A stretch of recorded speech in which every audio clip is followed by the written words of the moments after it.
Hi, everyone. We're on Patreon. Find the link in the show notes. Show off your love for being curious with the official Info on the Go merch. Whether you're sipping your coffee from our sleek mug, staying warm in one of our cozy hoodies, or rocking that fun fact inspired t shirt, or just carrying one of your essentials in our reusable tote bag, you'll be repping curiosity and style everywhere you go. Each item is designed with our curious, on the go community in mind, and every purchase helps support the show. Wear it, sip it, carry it. Info on the Go is more than a podcast, it's a way of life. Patreon, find the link in the show notes.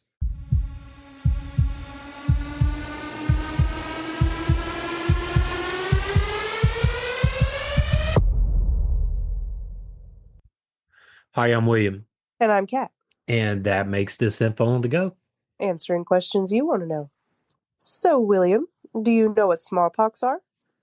Yes and no. I heard about them when I was in school. I know that they were eradicated from the world, and I know that my parents had to get the little shot with the little funky thing on their arm. But other than that, not much. How about you? Pretty much the same, but by the little funky, like the big divot out of their arm. Yeah, Yeah, because they had a giant needle. yeah. Oof. This we're gonna get into it a little bit and talk about what this needle actually done. But I didn't realize that little divot was from the smallpox vaccination. Yeah, I knew that part, and I wasn't exactly sure if it was smallpox or not, but I was pretty sure. Um, But it was a Guessing anyway.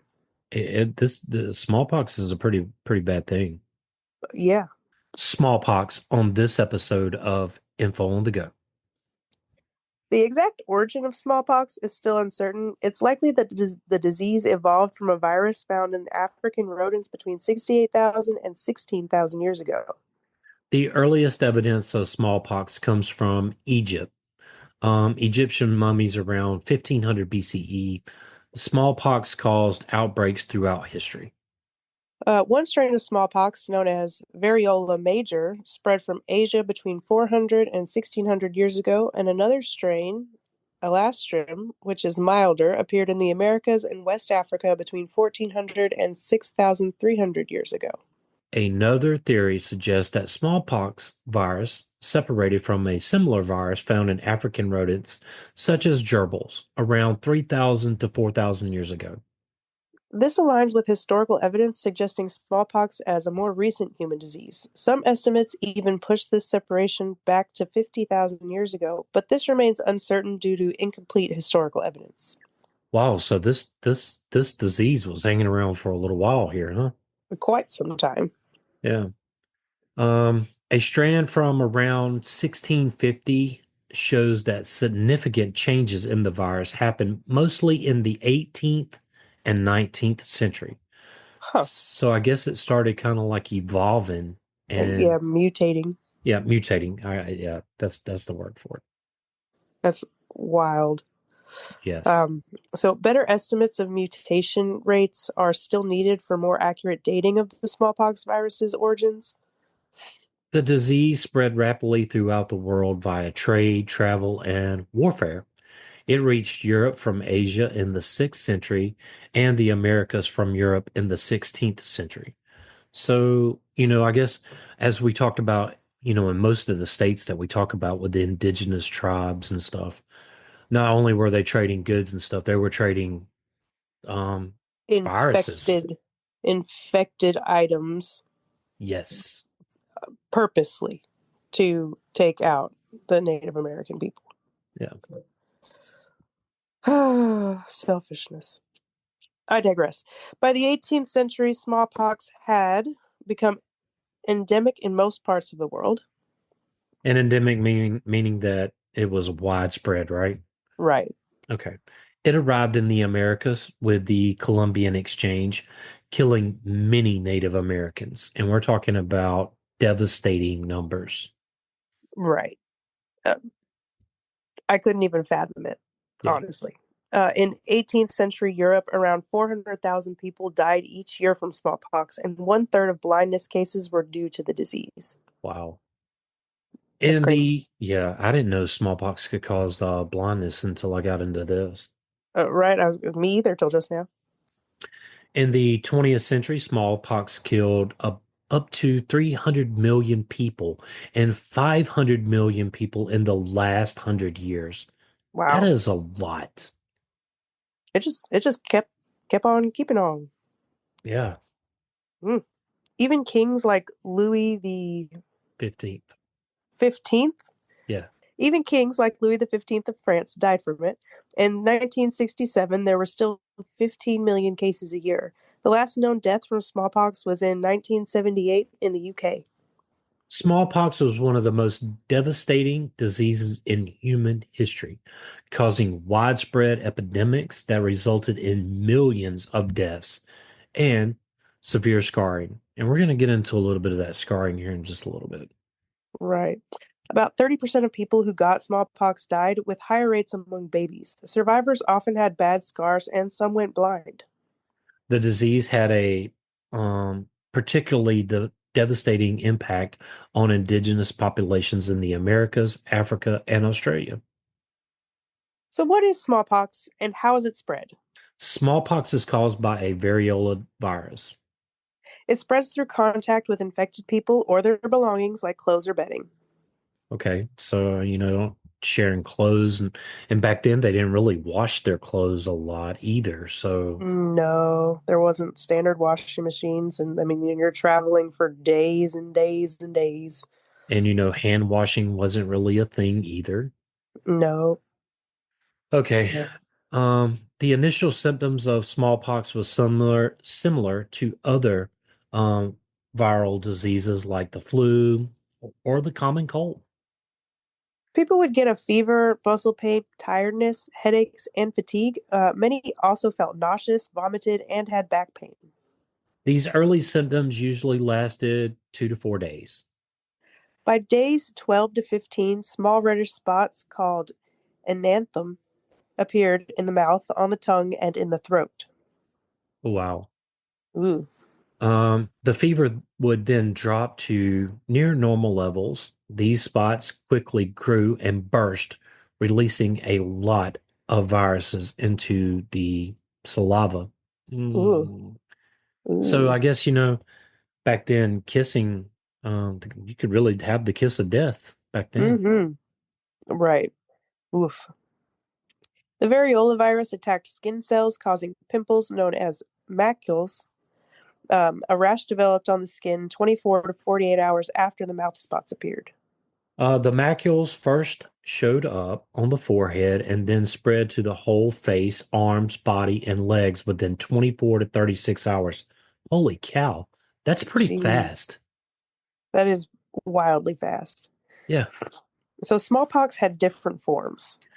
Ordinary smallpox, the most common type, with a fatality rate of about 30%. And modified smallpox, a milder form of that, was rarely fatal. Malignant or flat smallpox, a severe form that was usually fatal. Hemorrhagic smallpox, a severe and often fatal type with bleeding that occurred between skin lesions developed. And I looked this up. That is some pretty bad stuff. I believe it. The incubation period, or the time between getting infected and showing symptoms, was 7 to 14 days. For ord Um, Sorry, go ahead. for ordinary smallpox, by the second day, the rash molecules became raised bumps called papules. By days 3 and 4, these papules filled with the cloudy fluid and became vesicles. Within 24 to 48 hours, the vesicles turned into pustules filled with pus. By day 6 and 7, all the skin lesions were pustules. Oof. Yeah, that sounds like it would be. I mean, it was basically Awfully blisters. painful. Yeah, like blisters on your skin, basically. Right. That sounds uncomfortable for Yeah. sure. By day 7 to 10, the pustules were fully formed, firm, and felt like small beads in the skin. Fluid flowed slowly, leaked from them, and by the end of the second week, the pustules dried up and formed scabs. That's where you would get that deep scarring from. Right, right. By days 16 to 20, the scabs flaked off, leaving scars. Ordinary smallpox usually caused a rash with a separate pustules, most dense on the face, arms, and legs, and even the palms and soles. And Holy sometimes cow. that's Palms and everywhere. soles? That's everywhere. Oof. Yeah, so you have these pustules on your palms. You're And the soles of your touching, feet. yeah, well, you're touching people, you're touching things. No wonder this disease spreads so rapidly. Right, especially in that time. Yeah. Mm. Sometimes the blisters merged into large sheets, forming a confluent rash which detached the outer skin layers. Patients with confluent smallpox often stayed sick even after the scabs formed. The fatality rate for convalescent smallpox was about 62%. It was a common observation that those who had survived smallpox were immune to the disease, which is why survivors were sometimes used to nurse those who were sick. This practice stemmed from the understanding that once a person recovered from smallpox, they developed a natural immunity to the virus, making them ideal caregivers for those currently suffering from the illness. So these people were highly important. For sure, for sure. These survivors, now immune to reinfection, played a crucial role in caring for smallpox patients. They could tend to the needs of the sick without the risk of contracting the disease again. This not only provided comfort and care to the patients, but also helped to contain the spread of the virus by limiting exposure to non immune individuals. In addition to nursing, survivors sometimes performed other essential tasks, such as disposing of contaminated materials and helping to maintain quarantine measures. But just think of this, they would also have to help with the burial process too. Right, right. And I don't think we included it in here, but the way you could tell if somebody had smallpox, they would look for those scarring on individuals. And that's how you would get jobs as housekeepers or something like that, because these people shown that they survived it. That's how they would get jobs as nurses, caregivers, so on and so forth. right, So, like if you went to go for a job for a hospital, they would look for that scarring first. right. So yeah, their immunity made them invaluable assets in managing smallpox outbreaks, as they could operate in environments that were otherwise hazardous to others. Yeah, so they were essential workers. Essential. Yes.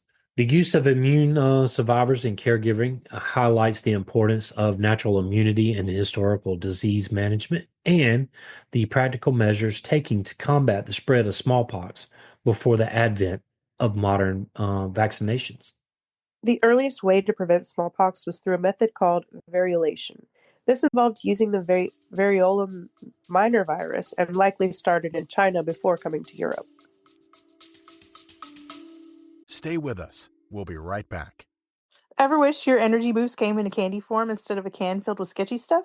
Meet Energy Rocks, like the Pop Rocks you loved as a kid, but now supercharged for adults. Just pour these tasty pineapple mango or cherry berry crystals into your mouth and pop, you're on. In under 3 minutes, you'll feel clean, focused energy from natural caffeine, B12, and L-theanine without the crash. No pills, no mixing, no weird drinks, just pocket-sized popping power, ready anytime, anywhere.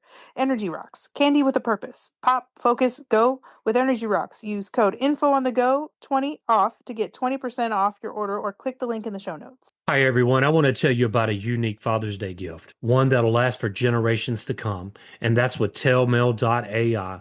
Mail captures the stories, the memories, and the wisdom, and will put it into beautifully crafted chapters. You can turn these into a hardcover book that you can share for generations.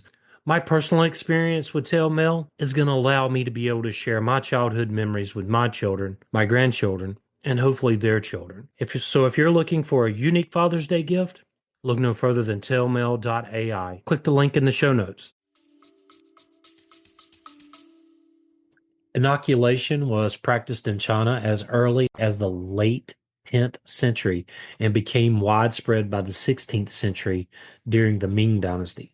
You know, China was extremely innovative. Right. It still is, I mean, I It guess. is. It is. I We mean, they should had a def whole bunch of people to to have something to do. Yeah, I mean, we should definitely do one on gunpowder, the compass, paper. Oh China yeah. had China started a lot of different trends. And I know we got one coming up, Roman concrete. We should do one on Chinese concrete that built the Great Ooh, Wall of China. right. That would Anyway, be a good one. we'll get back to smallpox. If done correctly, variolation gave lasting immunity to smallpox. However, since it involved using the virus, a severe infection could happen and the person could spread smallpox. Variolation had a lower death rate, about 0.5 to 2% compared to smallpox, which had a death rate around 20 to 30%. So even though, you could get you could get smallpox from it, your survival rate from this variolation was way better than if you just got smallpox outright. Right, right. So, Lady Mary Wortley Montagu saw smallpox inoculation in the Ottoman Empire and promoted it in England after 1718. In Boston, Cotton Mather and colleagues used the method in 1721, causing controversy. In 1796, Edward Jenner discovered that cowpox could provide immunity to smallpox, leading to the safer practice of vaccination. During the 19th century, the cowpox virus was replaced by the vaccina virus for vaccination. The vaccina virus is the same family as cowpox and variola, but is generally different. The Hmm. vaccine spread worldwide with mass vaccination programs starting in places like Newfoundland in 1800 and Spanish colonies in 1803. Look at our Canadian friends. Mm-hmm. Compulsory smallpox vaccination began in 1806 in Switzerland and spread to other regions. British India had a vaccination program despite local resistance.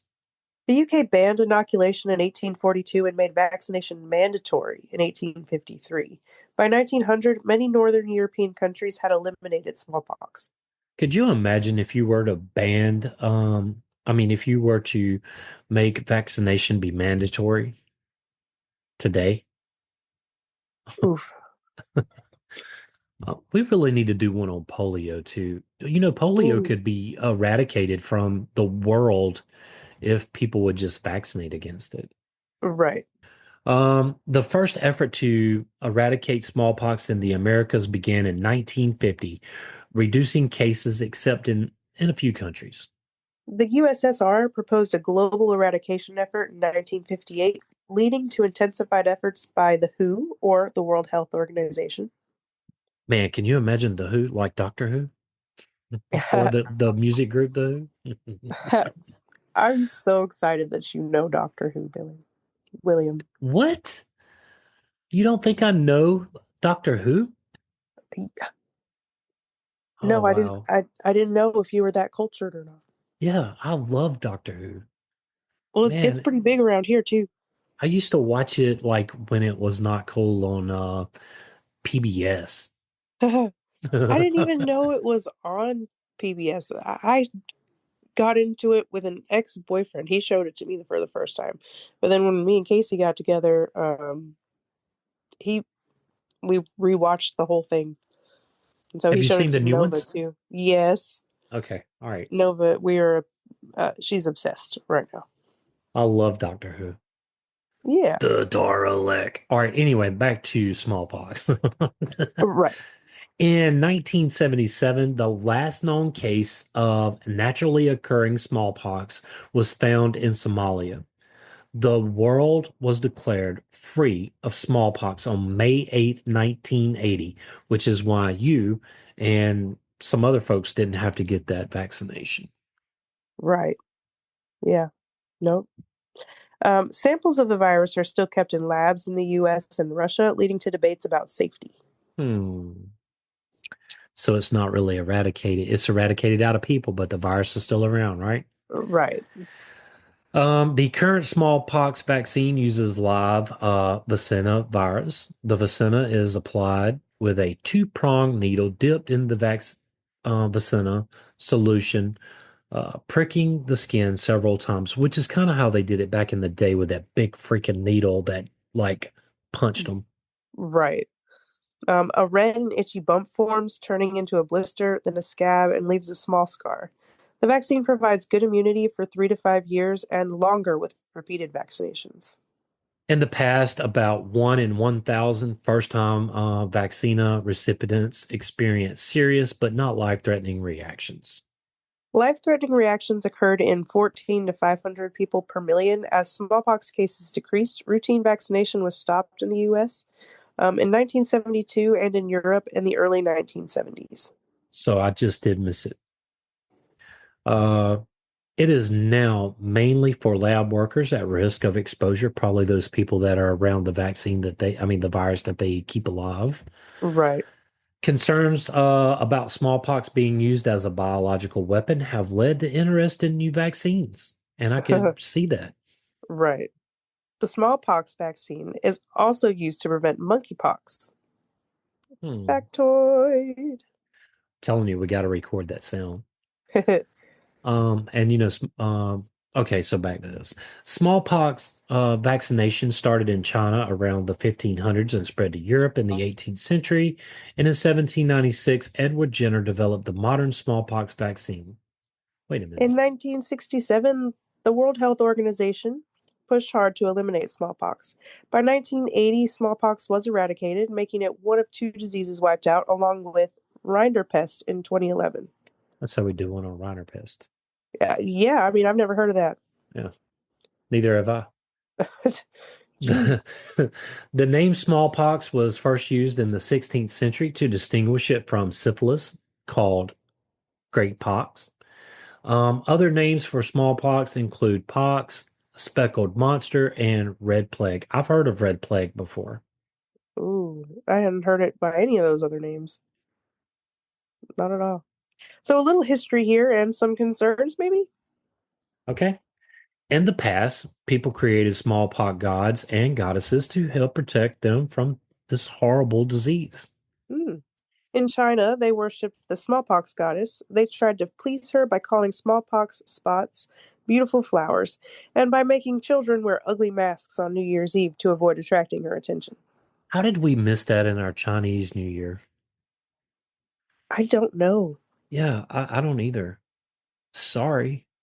If someone got smallpox, they set up a shrine in their home to worship the goddess. If the person recovered, they removed the shrine and burned it. If the person died, they destroyed the shrine and cursed the goddess to drive her away. Interesting. Very. In West Africa, the Yoruba people had a smallpox deity named Sopana. They believed Sopana would both cause and cure smallpox. Worship of Sapana was controlled by priests who could also spread smallpox if angered. Hmm. Ooh. The British government banned worship of Sopana because they thought the priests were spreading the disease on purpose. Hmm. In India, they worship the goddess Shalata to protect themselves from smallpox. Shalata was believed to have the power to both cause and calm the disease. People created shrines and offered cooling foods and water to keep her happy. In other cultures without a smallpox deity, people believed in smallpox demons.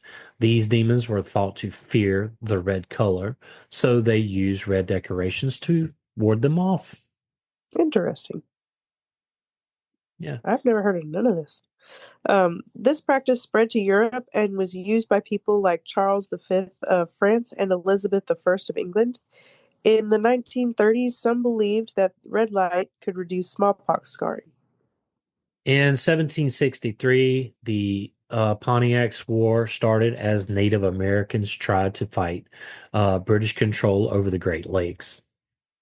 Native warriors attacked Fort Pitt, held by the British, and to defend the fort, Commander Harry Bouquet told his subordinate to give smallpox-infected blankets to the Native Americans. Biological warfare in 1700s. Right, That is, and intentionally too, exactly. Well, they, to be fair, the Black Death was used this way too by Attila the Hun. Oh, Yeah, we'll have to, man, we got to really do one on Attila for sure. mm-hmm. All right. Anyway, back to this. This idea was approved by banquet supervisor Sir Geoffrey Amherst. There's also a theory that British Marines used smallpox against indigenous tribes in Australia in 1789. Some believe this theory, while others think the outbreak was chickenpox. During World War II, the UK, US, and Japan researched using smallpox as a biological weapon, but didn't go forward with it because of the available vaccine. In 1947, the Soviet Union made a smallpox weapons factory. An outbreak happened during testing on an island in 1971. The Soviet Union didn't let international inspectors see their weapons facility until 1991. In 1992, a Soviet defector said that they had a large stockpile of weaponized smallpox. As of today, Kat mentioned this a minute ago, the US and Russia are the only two countries to keep a smallpox samples in labs. And this raises concerns about safety and bioterrorism. Yeah, I could imagine so. I mean, that wouldn't really be. Nuclear warfare is bad enough. Yeah, absolutely. And if you don't have a vaccine that's readily available, you could really wipe out a whole country. Easy. Yeah. One fell swoop. Done. And it would be in the worst way. If you're Right. not driving or anything like that, I highly encourage you look up images of people with smallpox. It When I tell you that it's people covered in blisters, it's people covered in blisters. It was a pretty bad disease. Oof. Well, I'm glad that it's eradicated. Well, you know, it is eradicated from the human race, although they're still, it's still alive in labs. Right. I can see where keeping it alive in a lab to do testing and stuff like that, you know, but the biological warfare, I think that's just a little overkill, Okay. Yeah, but I don't know. I The would earth is a agree. weird place. That's all I got, Kat. Me too. If you would like to support this podcast, Click the support link in the show notes. William and I want to thank you for listening. Yes, thank you. Join the Facebook group at Info on the Go Share with us your show ideas. or ask us a question. Subscribe and follow us wherever you get your podcast. Send us a text using the link in the show notes or leave a review. Email us at, Info on the Go podcast@gmail.com. yes, that is all one word. Till next time. Stay curious.